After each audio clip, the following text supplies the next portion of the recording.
his choice, and he chooses down. Now, he gave up his takedown in the first period because he took a shot, and he stayed there, and the kid just spun around behind him. Pena did a good job getting a little arm drag and picking that far hip, and he got around behind him. That's what he tried to do there at the end of the period. So Ochoa's down. Pena loads on the right side. The whistle blows. Pena chops his arm. Ochoa's trying to get to his base, but Pena's doing a good job of controlling his wrists. Ochoa's down on his shoulder and his head. Now Pena goes into a half, that spiral half, and he's trying to get out the side and he's trying to run it. Ochoa tripods up. Now he pulls him back down to the mat. Pena pulls him back down and he jumps sides. They're right on the edge of the mat. And Pena has to cut him. Pena cuts him. It's 4-3, 1:28 left. And Ochoa's been on a lot of deep shots, but like I say, Pena's only takedown was defense. He just spun around behind him when Ochoa got lazy and didn't get back to his feet. So if Ernesto Ochoa can get the takedown here, it's going to be tied up. Or he'll actually be ahead 5-3. Okay, over on map 3, we got to stop. Kid Rober from Sedgwick County Fleming is going against Lorenzo Pena of Ignacio. And Ignacio wrestler is up 2-0. So it's 4-3. Ernesto Ochoa, I misspoke. If Ochoa gets a takedown, he'd be up 5-4. 50 seconds, 49 seconds, 48, 47. Ochoa's got to have some urgency here. He's down 4-3, and he needs a takedown. 37 seconds, 36 seconds. They're just standing in the middle of the mat. Pena just ties his head up. He knows he's winning. Trying to control Ochoa's hands, trying to control his arms. 22 seconds. Pena takes a fake shot. That keeps the stall call off. And now he pushes his head down as he tries to spin around behind him again. Ochoa gets back to his feet. Now Ochoa's in on a high crotch, but Pena spins around him again, but there's no points. Bollinger doesn't give the points. Ochoa takes another shot. 3 seconds, 2 seconds, and that's going to end the match. Ochoa's going to lose 4-3. That was a tough one. I think he did all the work the whole match. Just couldn't get his opponent to do anything but block. He kind of wrestled right into his match. You know, the kid wasn't going to take any shots, and Ochoa was taking all the shots, but he gave him those opportunities because he didn't get back to his feet right away. And it ended up costing him that first takedown in the first period. So many times you say the guy that wins the match is the guy that gets the first takedown. And that's something that you see here at the state tournament all the time. And Cade Rober goes out of bounds. 43 seconds left here in the second period. Hasn't been able to escape. As he stands up again as they restart. Trying to peel those wrists. And now he'll walk away. That'll make it 2-1.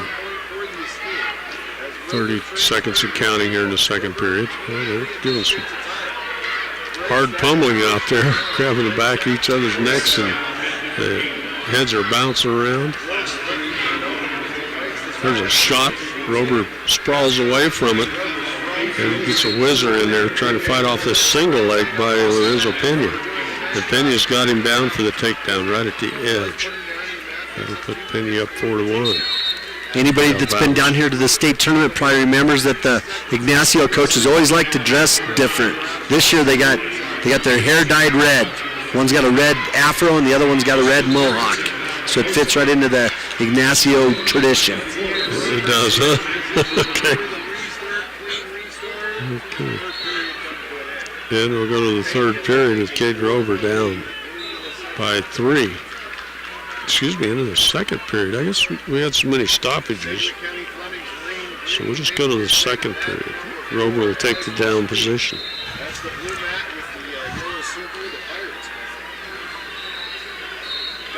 And he'll get started.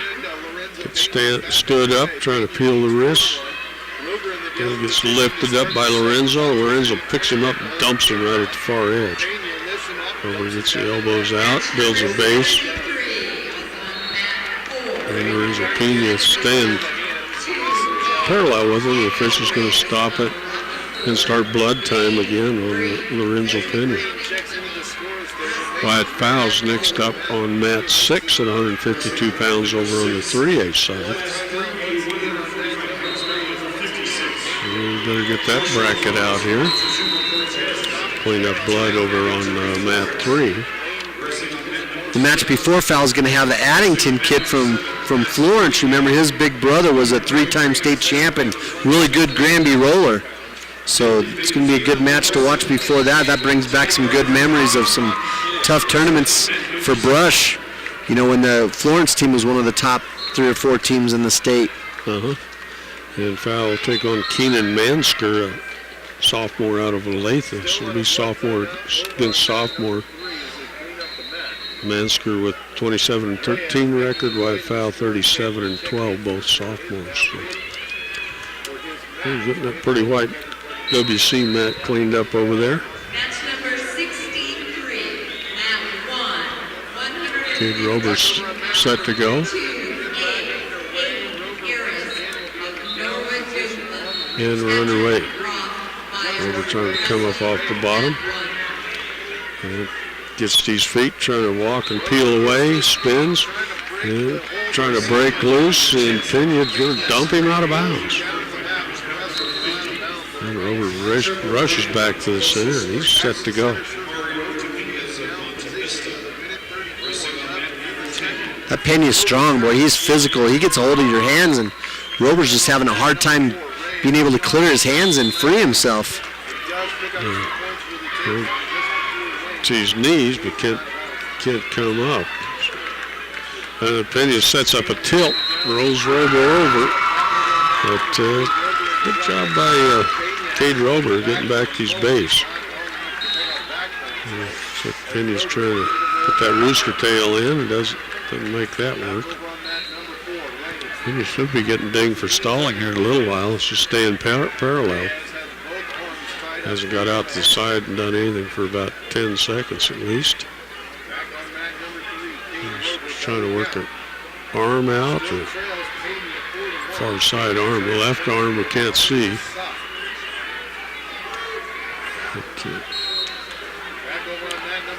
A little more movement there. Rober finally gets up on his knees.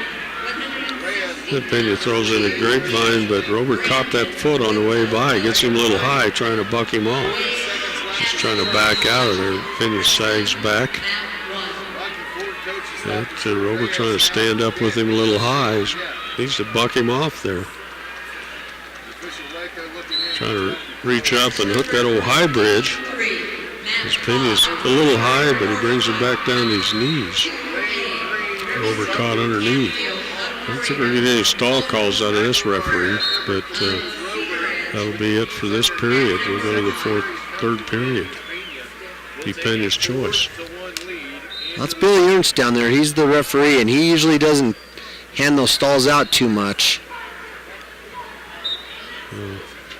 Pena will get set on the bottom. Addington is losing after the first period. Ramos from Cortez, 2-0. And Pena just quickly at his feet, makes it 5-1.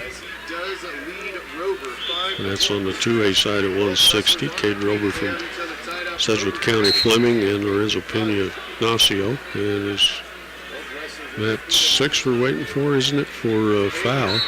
Mat 5's got Canfield from Marino. Okay. And he's on top right now, and he's winning 6-3 over Horror of Cedar Ridge.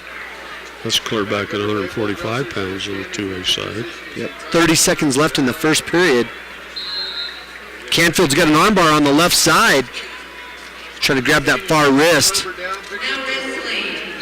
He's got it. He's got the far wrist. He's out, but he's out in front. He got out in front too far, and he lost his position. Now Horror's trying to turn and face him. Even though he's down, Canfield's got that front headlock. That's keeping Horror on the mat, and that's keeping him in control, so he's not going to give up any reversal or any escape. And that's the end of that period. Reese Backer will be up shortly here on mat 4. Canfield's winning 6-3. It's his choice. He chooses down. Well, no, the other kid, the Horror kid, deferred, so Canfield chose down. There's the whistle. Well, Robert just gets dumped.